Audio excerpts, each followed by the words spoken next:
Ba-dum bum bum bum. Slap back, chat frat. Slap back, chat frat. Slap back, jelly frat.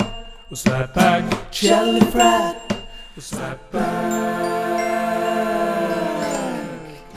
Hello, ladies and gentlemen, and welcome back to Slapback Chat Frat. This week we are having a listening party with Mr. Joe Butterball and Mr. Russell Garnett.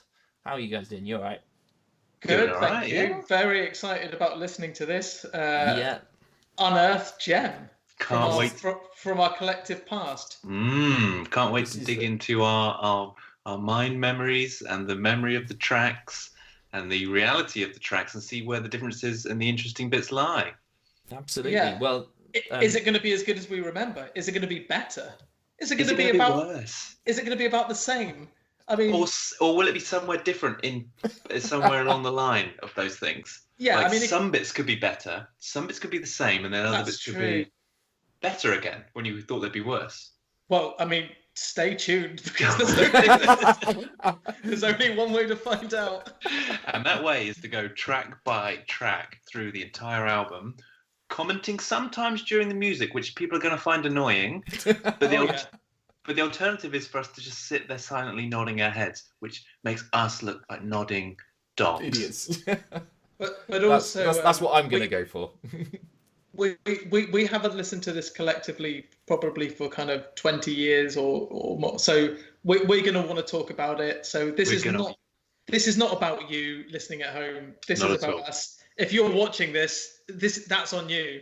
I mean, What the fuck are you doing with your life? But we should just explain that we're listening to a live gig from a band called Quincy, and they weren't they were kind of popular in our local town, but not even Cornwall wide. Not even regionally popular. Not even regionally popular. No, just in our local town, and their music has aged incredibly well. Probably 100 people still remember it and love it, and if that.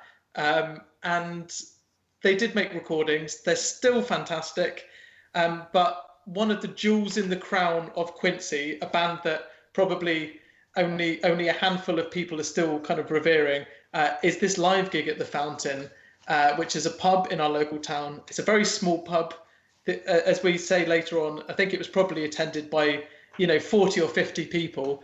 And I just want to clarify. I think 40 or 50 is probably the fire regulations limit. I have a feeling on the night there were probably 80 people illegally rammed in. It felt rammed. It felt rammed. Or maybe I'm just reimagining the gig. It felt like one of those Glastonburys where everyone jumped over the fence. Yeah. But it was... So the thing is, we're kind of bringing this back because we have a lot of love for this band, not just because of nostalgia reasons, but because when at least when we go back and listen to them, the music has kind of stood the test of time, and we still think that they're a great band and they deserve a bit more love and to have been heard by more people than they were. So we're going back and listening to something which was a huge part of our childhoods. This live gig, which kind of was bootlegged and hawked around everyone, and it's just a remarkable thing that we know all of the ad libs, the off the cuff things, the flubs, the guitar mistakes, everything from this gig that was probably seen by 80 people, in a small pub in Cornwall by a band who no one remembers. But we love them. But let's make no mistake, we're not unearthing something for the general populace to get involved during whatever times we're in.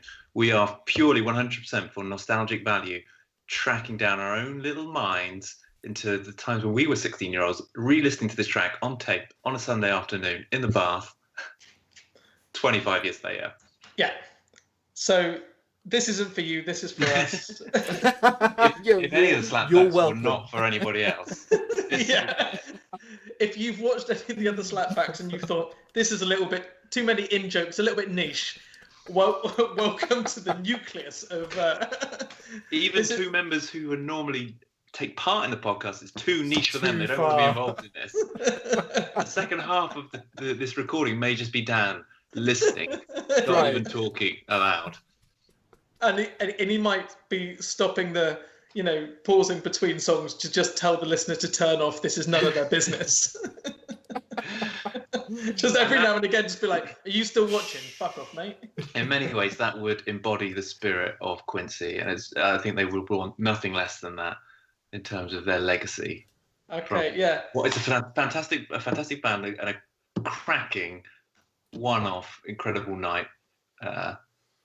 So yeah, we'll look forward to enjoy it all, and let's continue with enjoyment. Dan. Yeah. Here's the first 5 tracks from Live at the Fountain. This is Quincy. You're in for a treat. Okay, Karate Chop. Hello. 3, 1, 2. Ha! Karate chop is all I need. Karate man, they never bleed. And I don't do crack, no, I don't speed so bad.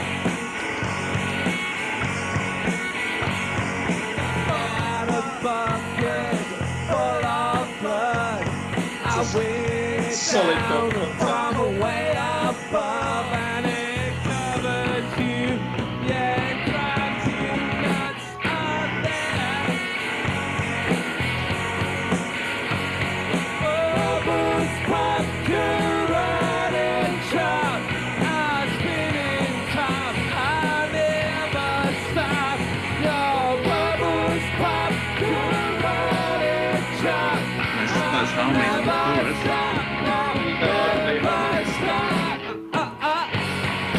Who was the high harmony? Is that Matt Arundel? I think that's Matt.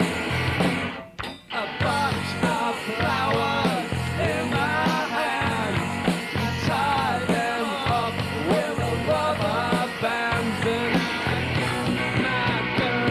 They never did anything with this song, right? This was never recorded properly. No, I think it's the only recording available. This one. It's interesting, like when you listen to other band songs, like where you have like an objectivity where like, they should have recorded this should have been something, for sure. This is great.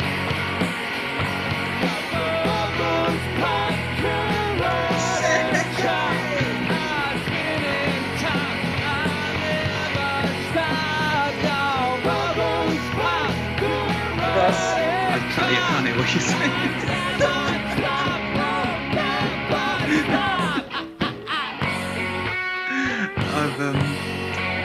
The volume seems to be linked between Skype and Quincy, so if I turn you down, likewise the music goes down, and vice versa.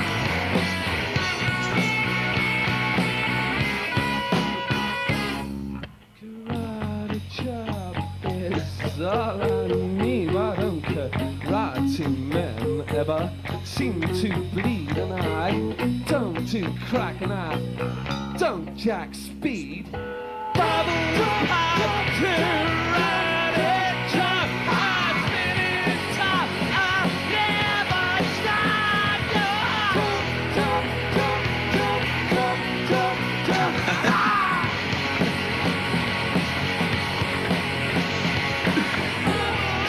I think our synchronization is strong.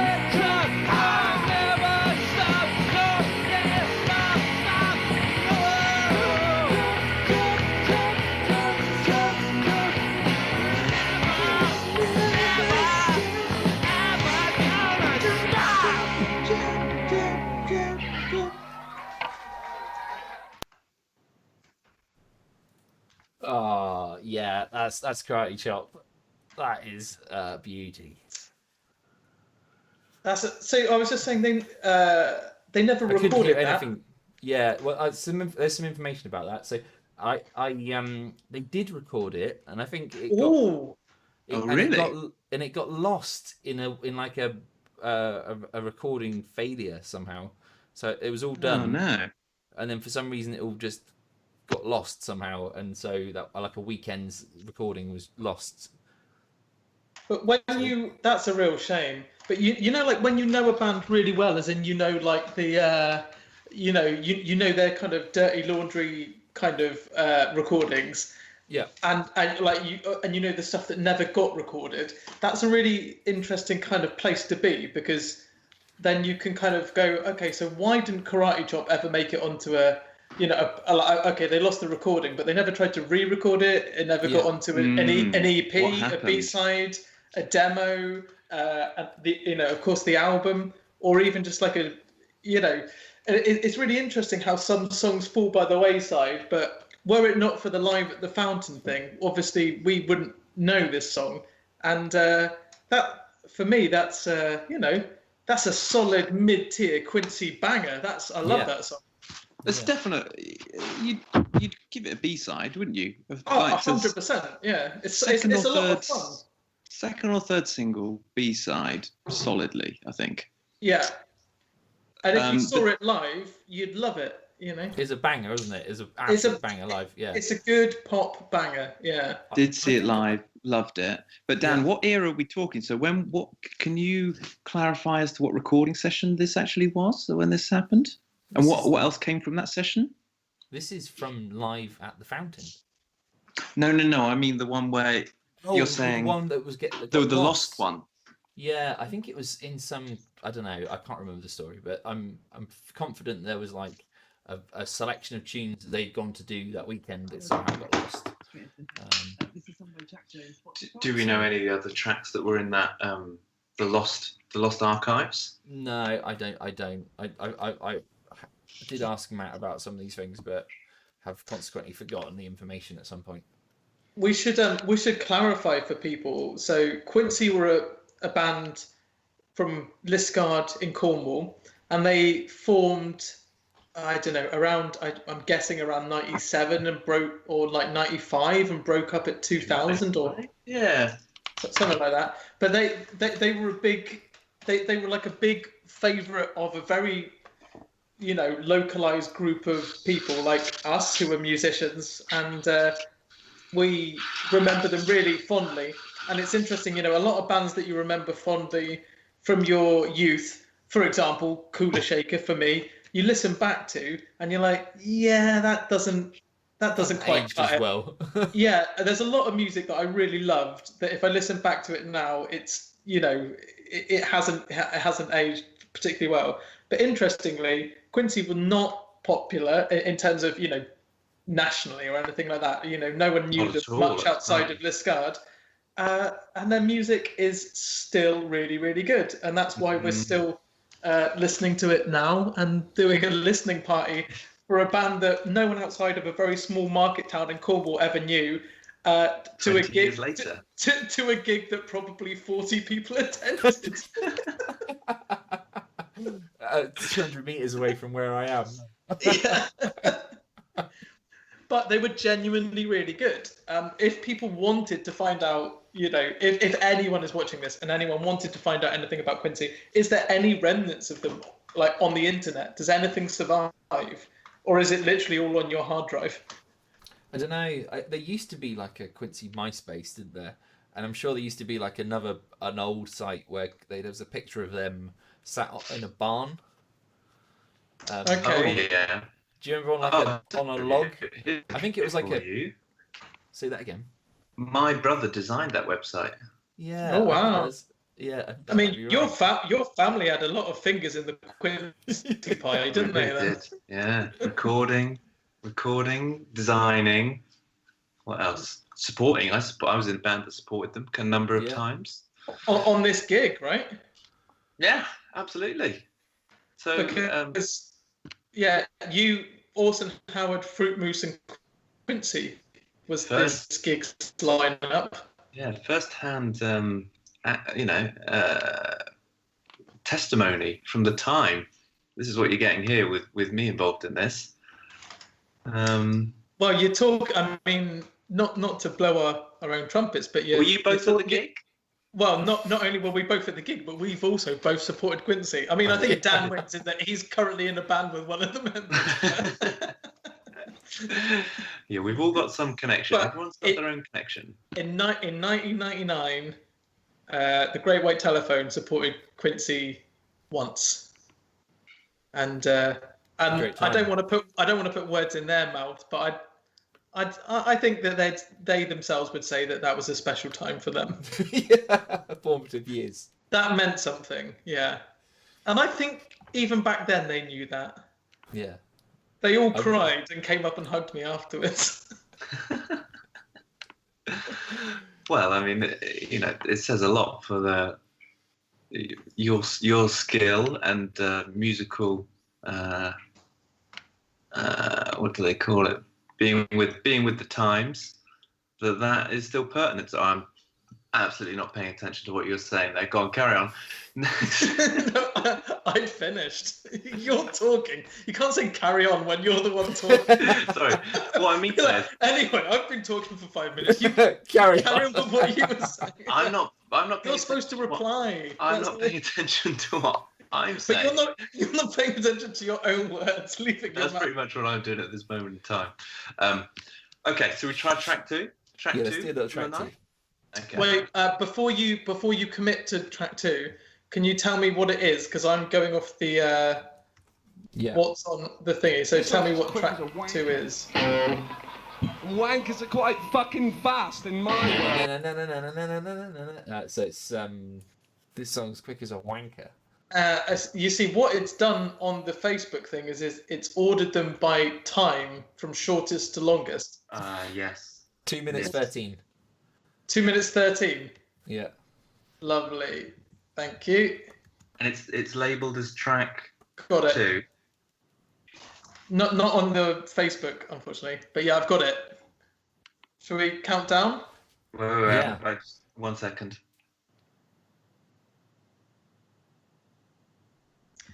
It's so weird how like the words to this, like the off the cuff remarks, again made to a crowd of probably about 40 people. Like this one's as quick as a wanker, and wankers are pretty fucking fast in my world. Okay, like, yeah, I've got it. That is burned into my brain. That like off the cut, it's not like a Live 8, but like it's so weird how that is just like an indelible part of my consciousness. Like I just. Yeah. Anyway, should we count down and listen? Okay. Yeah, I'm ready. For the listener, this one is this is a riot of energy. You're gonna like this. 5, 4, 3, 2, 1, go. This one's as quick as a wanker. Wankers are quite fucking fast in my world. It's like the guitars in that conversation.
Guitar solo, are you guys? Yeah.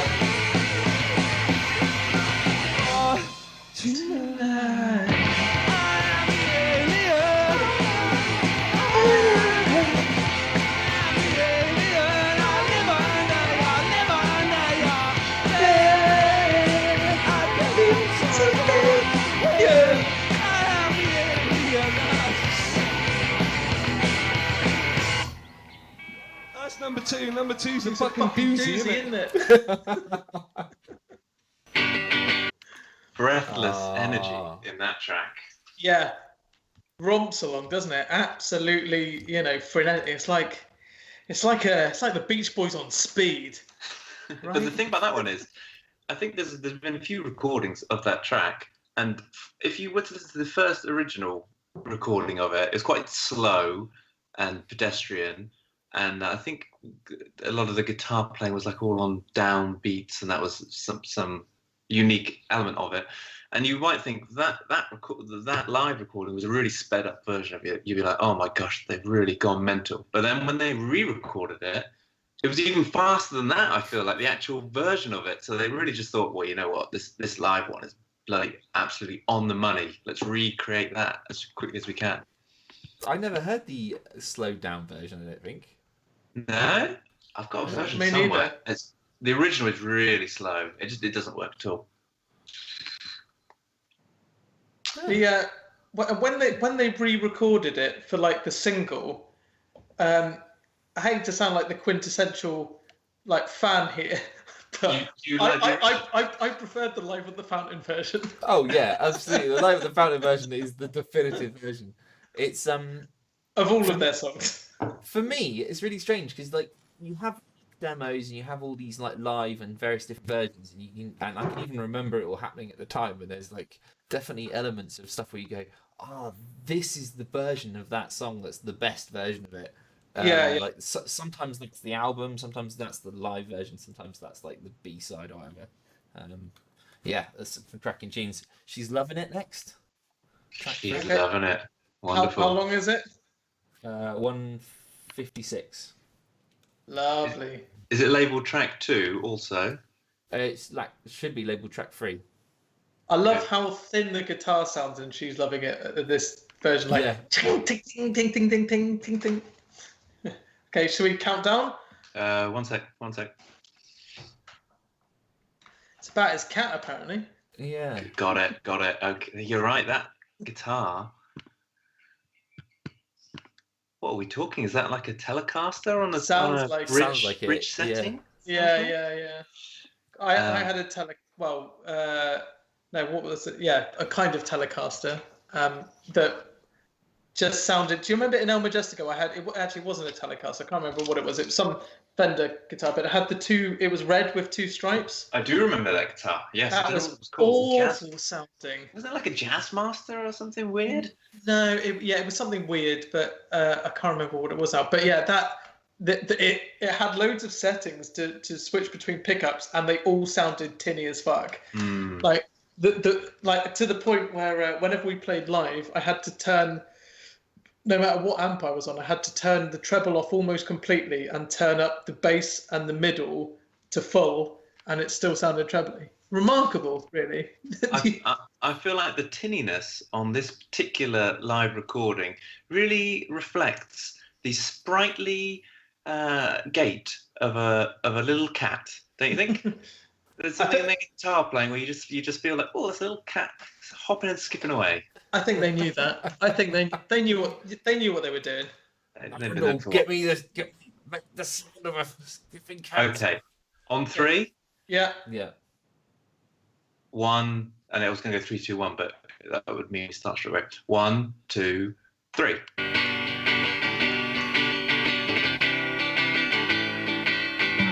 She's loving it. She's loving the attention that she's getting from them. Oh, she's loving the way they follow her footsteps as she's walking down. Oh, she's loving it. She's loving it. She's loving the affection that she's getting from them. Oh, she's loving the way they follow her footsteps as she's walking down. Oh, she's loving it. She's loving it. She can never be loved. She can never do that. Oh no. She never says that things ain't worth. That's a nice bit. She's loving it. She's loving the attention that she's getting from them. Oh, she's loving the way they follow her footsteps. It's like an old jumper, isn't it? This harmonies here. Rough and old raggedy jumper, still got its shape though. She never did. Oh no, she never said it was Like that guitar. She's loving it. She's loving the attention. She's loving it. She's loving the attention. Somebody's not. She's loving it. She's loving the attention. She's loving it. She's loving it. Fantastic 90s guitar indie pop ending. Lovely stuff. Oh yeah. Oh, it's like a warm cup of tea, that track, isn't it? What I like about this is that you know always what they're trying to do with the harmonies, and you're right. The harmonies for the most part are a bit raggedy, but they're never so out of tune, or very rarely so out of tune that it's wrong. It's just You know the exact ballpark they're going for. exactly, yeah. And the harmonies are clear enough in that track. And their voices have got such different timbres that you can really tell who's picking out what. And even when they don't quite make them, you're like, oh yeah, I know where you're going with that. My brain's making it make sense. But yeah, exactly. Yeah, it's like you fill in the gaps. You're like, I'll add a semitone there. Don't worry about it. That's on me. But what the interesting thing is, some bands can sing harmonies where they don't quite get them, but that becomes part of the charm because they're so nearly there that it works. So Yes. like Ben Folds 5 are another example of that. Like their harmonies sometimes go like, ooh, because someone's like, a tiny bit out or whatever it is. They're not like perfect Beach Boy harmonies, but you know exactly what they're going for. And The voices have got character. I think that's the key. If you can tell three separate voices who have natural ranges that are really different, it gives you so much more flexibility, I think. Well, no, thoroughly enjoyed that one. It's been I'm sort of now I'm getting into this album listening parties. I'm listening to the tracks and going, I literally haven't heard that for 15 years now. 10 years? That's bloody brilliant. it's good, isn't it? That is brilliant. So 3 minutes 12. This is a millionaire. Okay, I'm looking forward to this one. Wait, it's going to take me a second though. Was this ever recorded? I feel like I heard this somewhere. I feel like Mr. Powell's used to have like his music tape. You have like Quincy tapes that he would play, and I was in his tube group. We'd go listen to, and like I'm pretty sure I heard this on a tape, but I can't remember what it was from. I had a really strange encounter with him because he really liked that his son was in Quincy and that people from the local school liked Quincy. Yeah. So you would, wouldn't you? You'd love it, wouldn't you? Yeah, he absolutely loved it. So I was always going like listen. He would take you into the cupboard to listen to Quincy, wouldn't he? Do you remember that? Yeah. Yeah. He had his little art supply cupboard, and he'd be like, "Come in here, lads. There's a new demo." Obviously, then you get his cock out. But fair's fair though. Back. Yeah, I mean, he was the only one with the demos. But yeah, I had this thing where he absolutely wrung me out in front of like the entire class, or I think like he overheard me swearing at lunchtime or something like that. Like not in like a class situation, but like saying, "Oh, you twat" or something like that. And he went absolutely nuts at me, like as in like the whole, it felt like the whole school stopped and stared. And then later on, he was like, "Yeah, sorry about that. Cupboard, mate. Do you want to come into the cupboard and listen to Quincy?" And I like Quincy. Mate. So much, no, I was like, "Yeah, go on then." Yeah. I had a couple of experiences with Mr. Powell's. Firstly, when I took his art class, it must have been year 8 or something. He again did a thing that was incredibly embarrassing. He said, "I know your dad. He's in a band. He's brilliant. He plays the guitar so brilliantly. Here's a guitar. You can play the guitar, can't you? Why don't you play the guitar?" And at the time, I'd never played a guitar before. And he, for the 30 minutes, gave me a guitar and said, go on, play the guitar. Go on, do a chord. And I was like, I can't play the guitar. It's my dad, and he's like, go on, I think you can do it. And it was just, I just sort of sat there going, I can't play the guitar. And I was like a sort of art installation in the corner with a guitar, unable to play it, and everyone was just going, look at that guy, look at that mug. Ironically, it's very interesting how we thought that, like, oh, your dad plays the guitar. Surely that's genetic. Surely you just like know how to play guitar. It just like seeps into your fingers. I like the idea that he's like didn't like your dad. One day I said, "Get your son." Yeah. No, so that was a bit odd. And then the other time was maybe about 5 years later when we actually played at the school Christmas concert together in the same band. And he played guitar, and so did I. And I can't remember why we even did that. There was some reason we were playing a song for somebody. It was like a super group of teachers and pupils playing The Cause, Runaway, or something like that. Did you upset him by stepping out in front of him and soloing over his solo? Yeah, it was like it was very very reminiscent. Okay, I've got Millionaire. I've just loaded it up, and again, the thing that this album listening party is refreshing to me, a bit like with you, Joe, is that every single part of this tape I have a memory of. So at the beginning of Millionaire, I just got a little taste of it. There's like a little chord flicker before the actual guitar starts off. Yeah. And I recognise that, and I'm like, fling. Oh, yeah, I remember that from listening to it many a time. Yeah. Lovely. Okay. Do you guys have it lined up? I'm ready, and for the listeners at home, listen out to that guitar flicker. It's really gonna make you do something. Okay. 3, 2, 1, go. And then stick clicks. It's like a little bit of gold dust at the start, isn't it?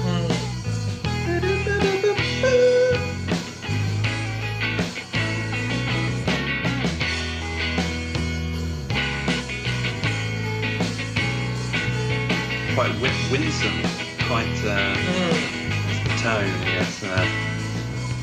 Looking for something.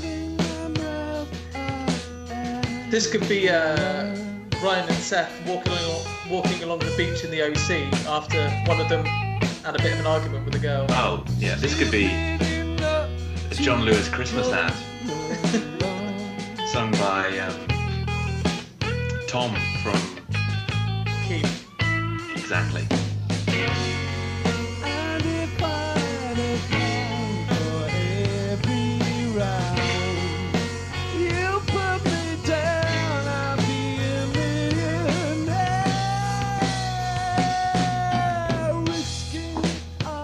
I really like this dropout bit.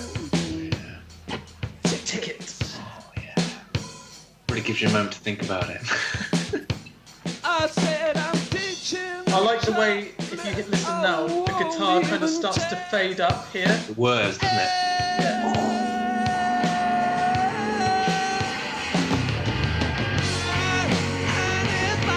And the drums crash down like a pile of bricks.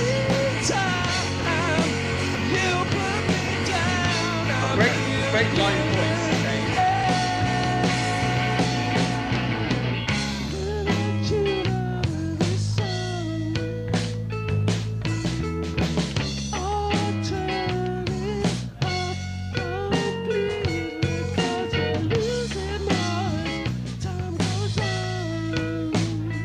When he says this science beats me or whatever it is, it always science beats me. Yeah.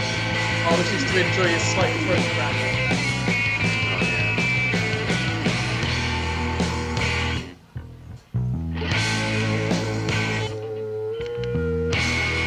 Nice bit of feedback. Well, I've been shooting my mouth on anyone. If you're stupid enough, you'll come along. Time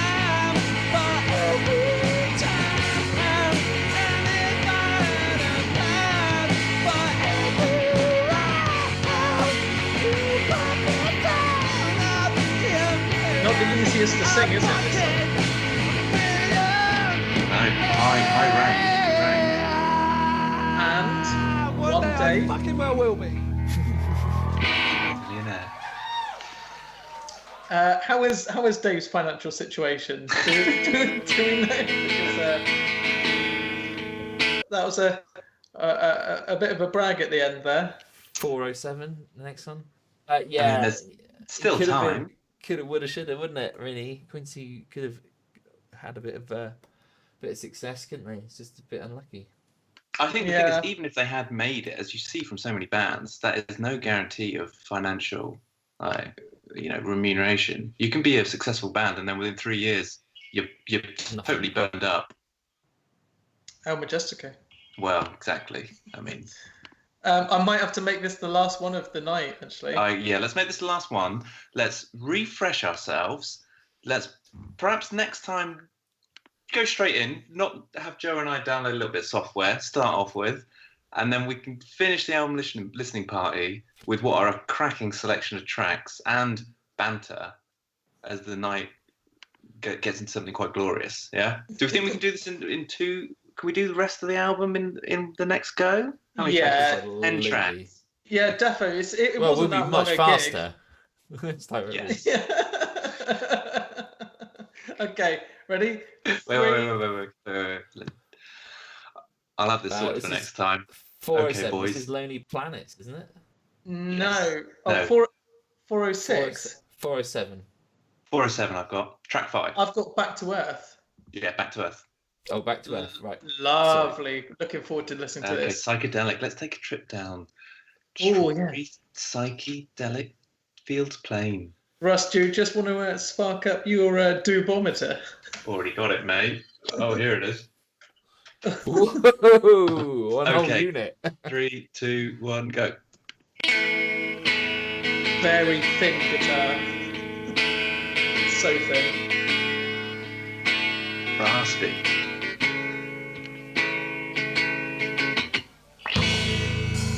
Lovely little.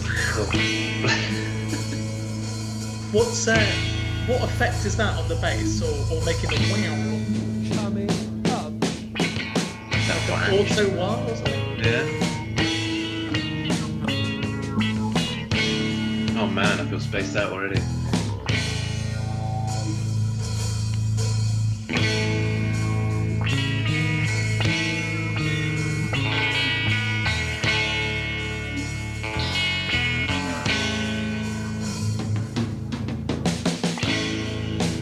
Floating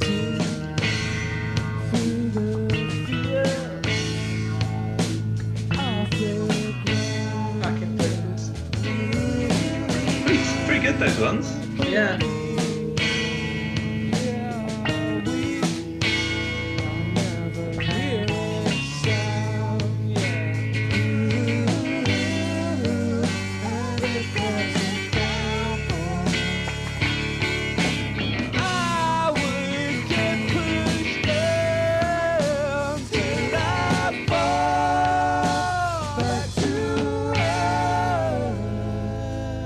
Little bit funky there.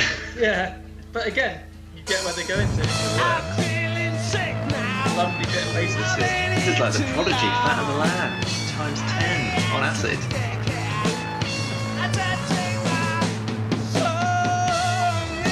Lovely little slowdown. Lot of attention to detail, isn't there? That's the thing. Yes. Like, lots of lovely little touches, lots of lovely bits. Working as a unit.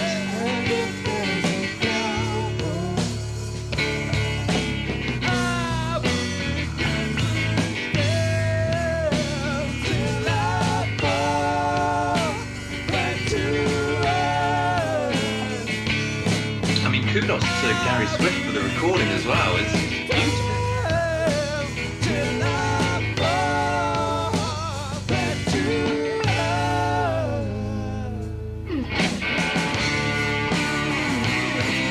This is very Counting Crows thing, this section, that 90s rock break. Yeah, absolutely.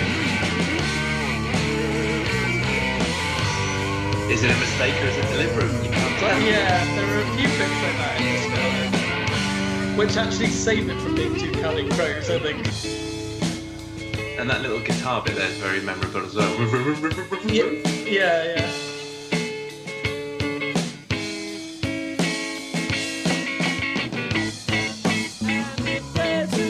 Lovely bit of bass line here. It's a long track. I mean, nearly 4 minutes. One of the longest, I would say.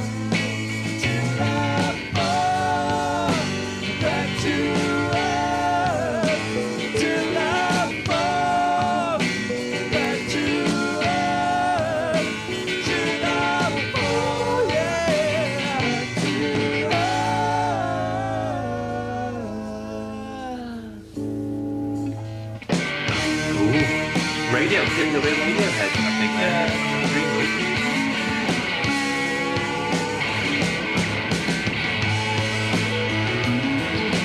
Nice counterpoint kind of.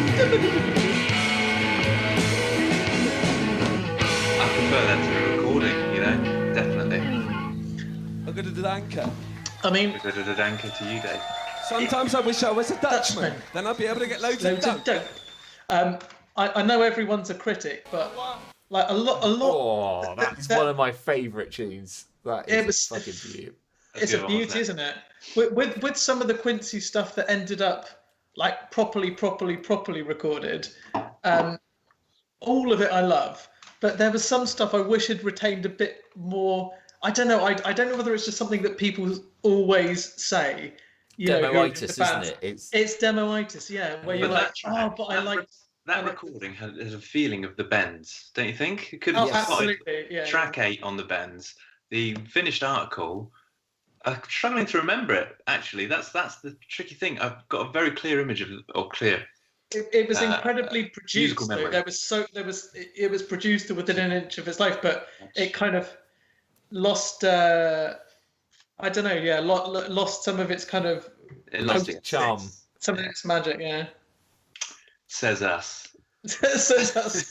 Yeah. That bass, I love how fucking like I think people underestimate how much bass goes on in, or like how good Ed was. And he was the worst bass player in the band, wasn't he? No, But very like nice. how very fucking tasty. good. I love listening to that. Just like he is all over it.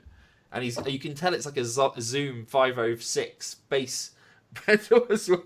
I think he did have a Zoom 506. Yeah, I think I remember. I had one of those as well. I mean, you could tell from the plastic, the grey plastic of the box, that it could only emit quality sounds, something like that. Yeah, I think it's Okay, auto dudes, right? wide, Let's put a pin in it. Let's pause this gig, this monumentous evening. We'll return to it. Once we've stopped suffering from PTSD, VLC PTSD, and we will come back for round 2. Absolutely. Looking Light the forward to fountain. it. Slapback chat.